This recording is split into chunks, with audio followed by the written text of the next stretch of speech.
Cole is asking, I'm really interested in what Corey thinks about you, that would be me, having Matt Rhule ranked higher than Kirk Ferentz on your coaches' rankings. So we delivered our coaches' rankings over on the main channel, three-part series, 69 all the way up to number 1. Those are only Power 5 rankings.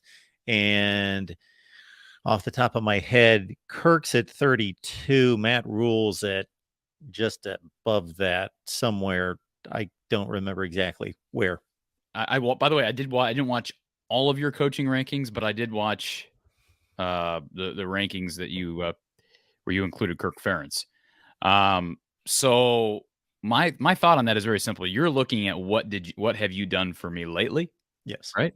That's one part of it. And then I think the other part of it is you look at Matt Rhule and you think, well, he hasn't, he failed at Carolina. Well, we're not talking about success as an NFL coach. He's been really successful everywhere he's been as a college football head coach. Now, I think part of that, we should acknowledge the fact he was really good at Temple, but Temple's not the Big Ten. He was really good at Baylor, but he didn't have a long tenure there. Not a real long tenure. Certainly nothing like Kirk Ferentz's tenure. But what he has proven, and I think what he's proven so far in the recruiting trail, is that he's in a position to elevate Nebraska to a status they haven't seen in the last 10 years. And perhaps further back than that. So I don't have a problem with the rankings. I understand where you're coming from. Kirk is, as you said in your breakdown, Kirk is the epitome of stability and consistency, and he deserves to be credited for that. I think Iowa is they are a top 25 program, maybe fringe mark. I think they're a top 20 to 25 program year in and year out. So you could argue maybe you have him a little bit low, but at the same time, exactly what you said. They're stable program, respected, solid run, great start. Offense is horrible. So, I mean, that's going to eat. I mean, 32, when you look at 131 FBS teams, that's a pretty good ranking. You're not looking, Mark, you're not ranking these programs based on like who would win against one another, because some of these programs are playing in different conferences. You're just looking at the best coaches. Now, my guess is the majority of your great coaches in the top 32 are from the Power 5, maybe all of them. And there's a reason for that, because great coaches end up coaching at the highest level. But you're not evaluating program here. You're evaluating each head coach. So the first thing I would say is just similar to ranking the actual teams during the season. I think once you get to 12, 15 in that range, you've got a like 15 to 40 that's close. Like there's not a whole lot of space there. And I would never defend this as being a perfect system, a perfect ranking. They can all be debated. If somebody had Kirk 10 spots higher, I may challenge it, but I wouldn't disrespect it or think it was insane. If somebody had him 10 spots lower, that I would challenge that. So I probably have him, I definitely have him on the low end of the scale of where I would place him, where I would think about placing him. You are also not prioritizing longevity, and you're not prioritizing. He would skyrocket. His career would skyrocket him if I was judging a career. He would be top 10 probably. If you're judging a career. Yeah, he blows by everybody that we see on the screen. These are, you know what these are, Mark? These are like power rankings. Yeah. What you're doing are essentially power rankings, how you're assessing a coach right now. Is that fair? Yes. You're not looking at resume. Yes. This is not a top 25 that actually makes sense. This is like a power rankings. Absolutely. So I will say this. You're the voice of college football, not me. Mario Cristobal, you acknowledge your horrible first season. Yes. Left Oregon in good shape. But, I mean, what did he ever really accomplish at Oregon? Do you want me to start? Sure. Go ahead. He won 2 conference championships. Okay. Yeah. He won a Rose Bowl. Yes. And he finished ranked in the top 6 in the country that year. Yeah. So that's a 1 year. You're looking at one of those. He won 2 Pac-12. Can you imagine Kirk winning 2 Big Ten championships? Well, he's won 2 Big Ten championships. That's what I'm saying. You're a million years ago. I know. So I'm acknowledging it. I'm simply acknowledging if you were looking at Kirk Ferentz's resume, it's every bit as good and better than a guy like Mario Oh, Cristobal. sure. It's better. Now, Yeah. he's never won a Rose Bowl, but he's won an Orange Bowl, right? Which, I mean, what's the difference? I guess there is a Well, difference. no. Okay, so even though it's based on right this second, there has to be some.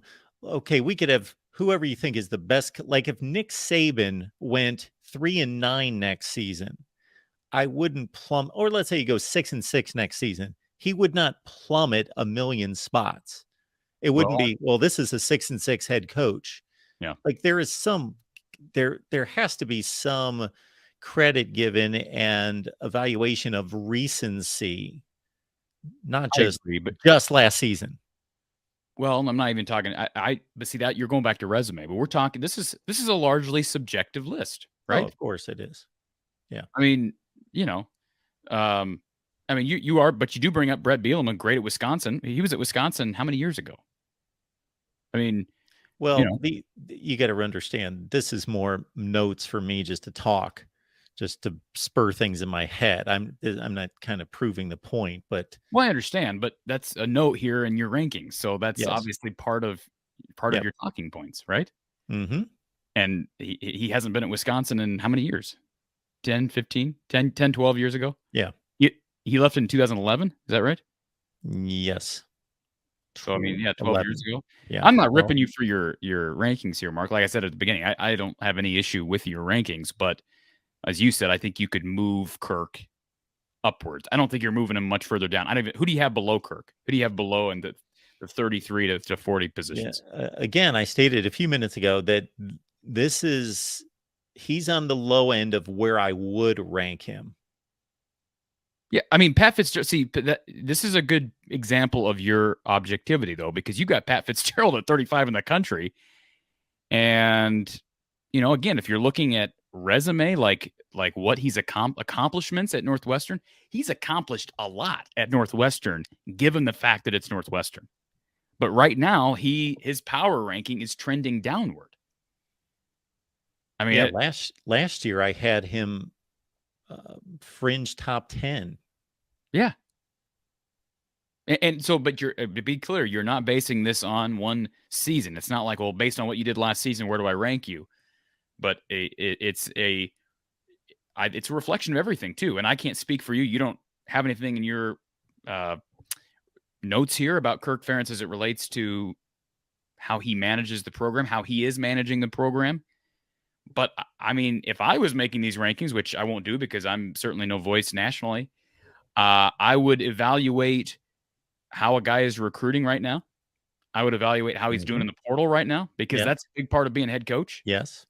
I would evaluate how he, it's harder to evaluate him as it relates to NIL, but I think that has to be somewhat involved. That has a direct correlation with recruiting and with the transfer portal. And I know that coaches aren't supposed to have a direct role, but you and I both know that coaches do have a role in NIL, name, image, and likeness, and using it to their advantage.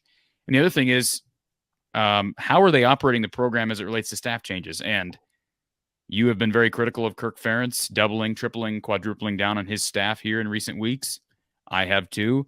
That, whether you like it or not, whether you agree with it or not, that for me would be a significant bump down, because that tells me, as much as I have have respect for Kirk Ferentz and I admire what he's done, and I think he's a top 30 to 35 coach at the minimum, he is not going to be probably top 15 to 20 for me, because I don't believe right now he's making the best decisions for this program as it relates to the staff. And that's a big part of his job as the head coach. It's not just about, it's not just about team success, although it is in the end. And he would argue that it's all about wins versus losses.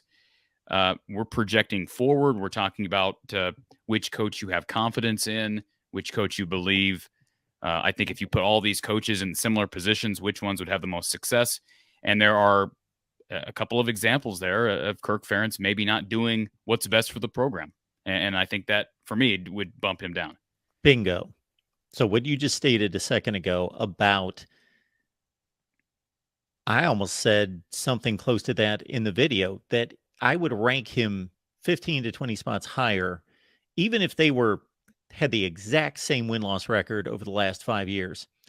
If he would have addressed the issues on offense. Like if they would have hired an offensive coordinator, let's say in 2017, which I believe is Brian's first year, and they had churned out the same lack of productivity, and then at a reasonable time, what would be the barometer that you see across the country, maybe the third season, maybe the fourth season, okay, enough. You haven't proven that you can do the job, you're gone. And then he had, found somebody else. Now I would question if we were on a third hire maybe coming up at offensive coordinator, his ability to hire the right offensive coordinator, but at least he would have been going out there trying to upgrade the offense.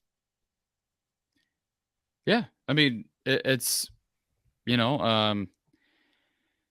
the arguments against Nick Saban, I used to be on the other side of this because I've been frustrated with Nick Saban's dominance and his dynasty at Alabama for about as long as I've been alive, or at least been following college football, Mark. The bottom line is recruiting is part of the job. Making decisions about your staff is part of the job. How you distribute scholarships, that's part of your job. This is, when you're talking about college coaching, there's a lot of reasons why the greatest personalities in coaching don't want to be head coaches in college, because there's a lot involved and you have to evaluate these guys based on everything. I think it's probably easier to evaluate a pro coach, whether we're talking about the NBA, NFL, whatever. So, if you're just looking at wins and losses, he's absolutely a top 20 to 25 head coach. He would argue he's much higher because he put Iowa in the group with Ohio State, Clemson, Georgia, when he talked about teams that had the most sustainability since 15 with 8 or more wins, minus the COVID year. He would put, that's putting Iowa in the top 5 to 6, right? Putting Kirk in the top 5 to 6. But see, that's not my sliding scale. That's not how I would evaluate it either.